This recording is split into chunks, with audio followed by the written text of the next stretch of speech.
It was another hot day in Dublin and I was looking for something light and tasty, so I popped back down to Amba at the Place Street Food in Grand Canal.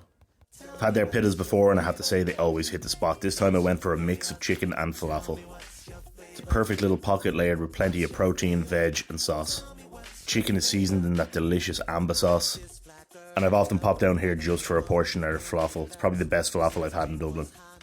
It's crispy, has a really nice flavour of it and goes perfect in this pitta. Definitely a nice little spot to check out for your lunch.